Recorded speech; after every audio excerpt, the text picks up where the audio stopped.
All right guys, welcome back to another video. This is not really the video, well, this is not at all the video I had planned, but we were waiting on the mail, so we have to improvise. So first of all, if you don't know, we have been experimenting with a 1997 Honda Civic DX coupe. So it has the D16 Y7 in it. We put a Y8 intake manifold on it. That's why it kind of looks like a Y8 head, but it's not, it's a Y7. So we have been experimenting with turboing the car, doing a full turbo kit on it without tuning it electronically. So it has a stock ECU in it, which cannot be tuned. OBD2 ECU can't be tuned. So what we've been doing, and I'm gonna make this very brief because I'm sure a lot of you are getting sick and tired of me doing this full explanation when in almost every video I go through the whole thing. So very brief. We're using a Blocks Racing FMU, and we are using stock injectors with a bigger fuel pump. That's pretty much it. Obviously there's more to it, but that's pretty much it. So we kind of got to the point with the car where once the car saw boost, it went into limp mode.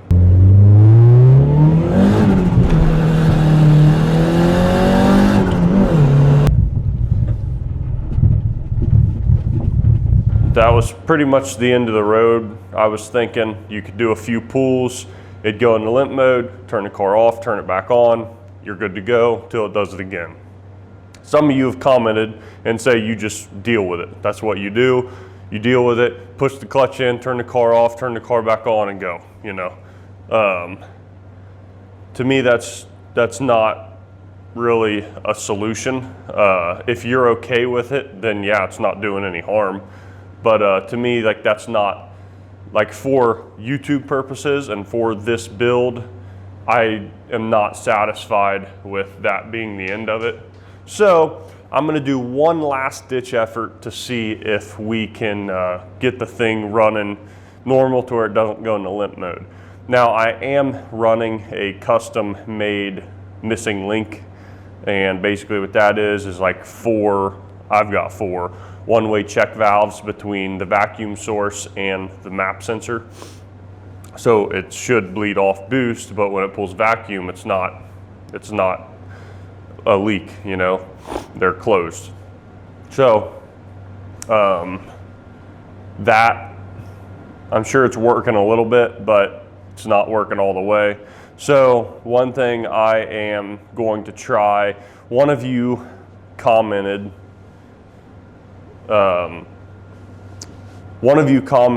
that you're using the Blocks Racing bypass valve, map bypass valve, and you said so far it worked pretty good. So I reached out to Blocks Racing. They only have a type B or C on their website right now, but I reached out to them and they said that they think the type A, hold on, let me confirm this real quick because it's a little weird.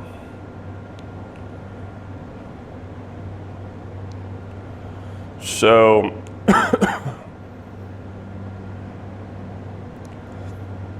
yeah, so they're sending me the type A because after I told them what I'm doing, they told me the type A would be the best. I honestly have no idea, but there's type A, B, and C. I never saw type A. On their website, they have,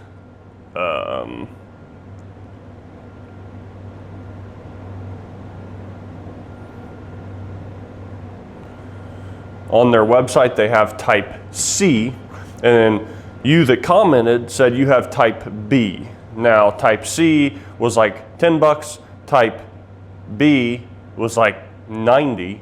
I'm sure you found it for cheaper, but I was seeing it for like $90.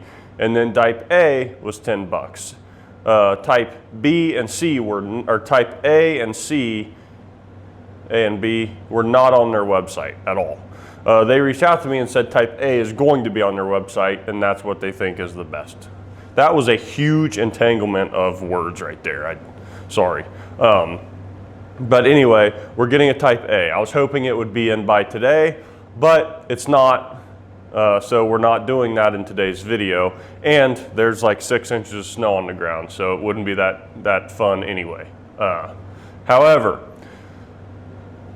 skipping over that, so we can't do that video today. I wanted to give you guys a video today. So after we do that bypass valve, we're moving on. We're finally tuning the Civic.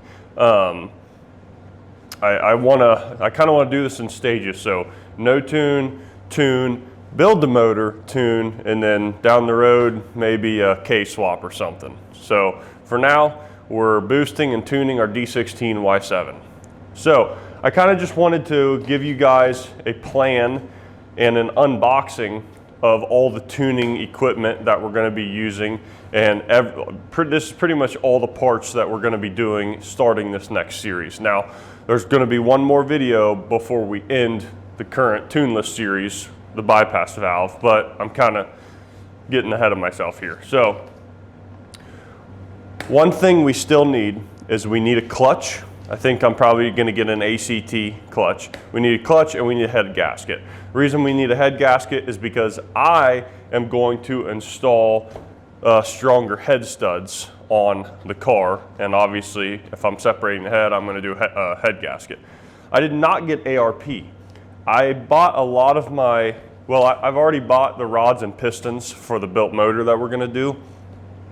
So when I did that, instead of buying ARP head studs, I bought Speed Factory's head studs. Now Speed Factory did have ARP on their website, but I'm like, screw it, I'll give Speed Factory's brand of head studs a try. So still need a clutch, still need a head gasket, but we've got head studs.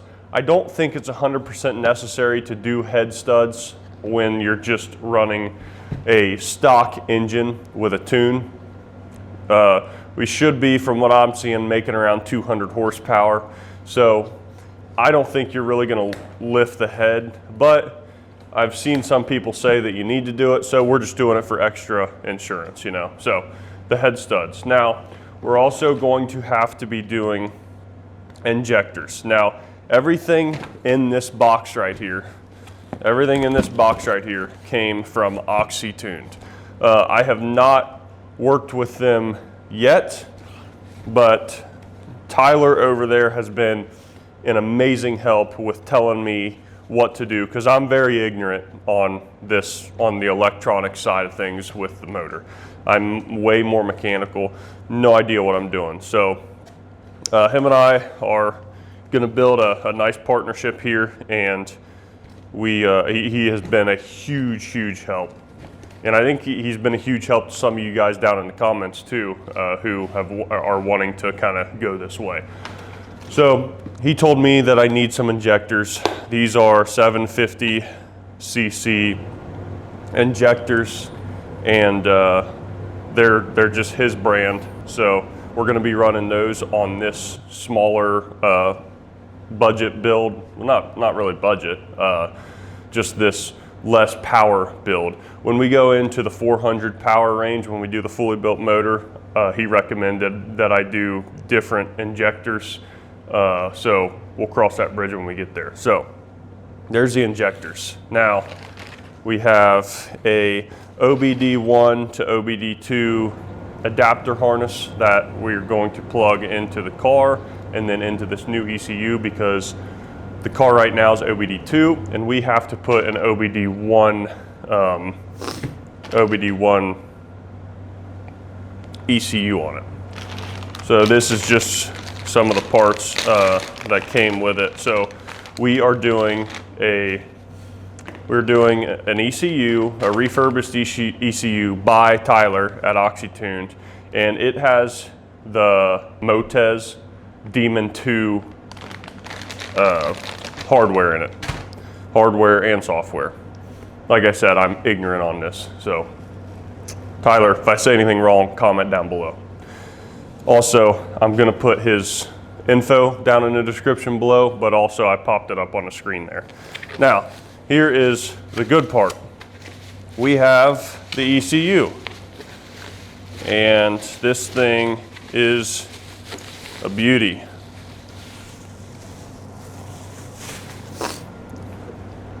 It's just a square box, but I'm excited. It's very satisfying too, but I'm excited to get this going. So here's our ECU. We will plug our adapter harness in, and then we'll plug this into the car, and he'll have a base map for me. And then after that, we're gonna do some tuning, some live tuning. I'll plug into it and he'll monitor it as we do live tuning. So there's the ECU, and he also sent me a shirt. So he does have merch on his website. He's got ECUs on his website. He's got fueling stuff on his website. He's got all kinds of stuff on his website.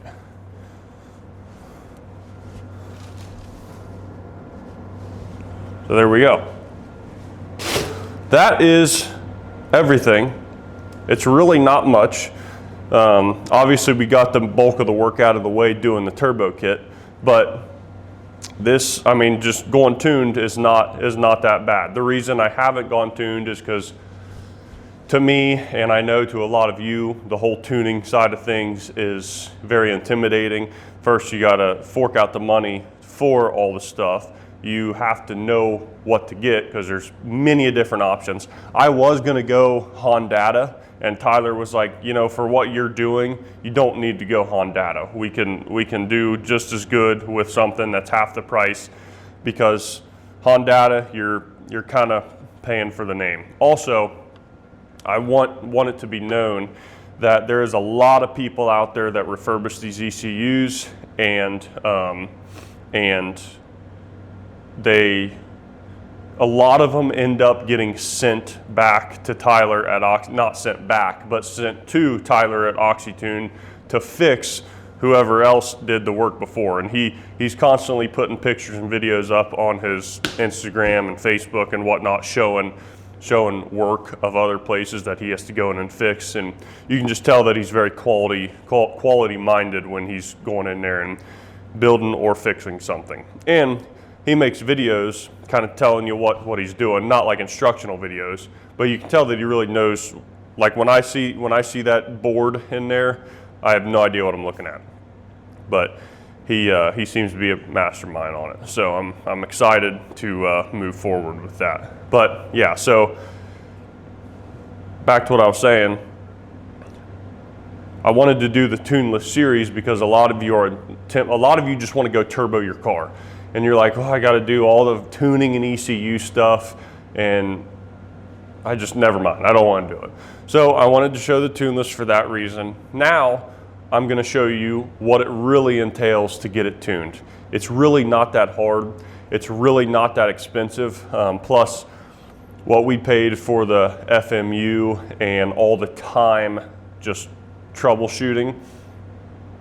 The tuning is still probably a little bit more expensive, but honestly not much. If you're doing all that, you might as well just set aside an extra $1,000 and do the tuning. Now this did not all cost me $1,000. It was a little less, but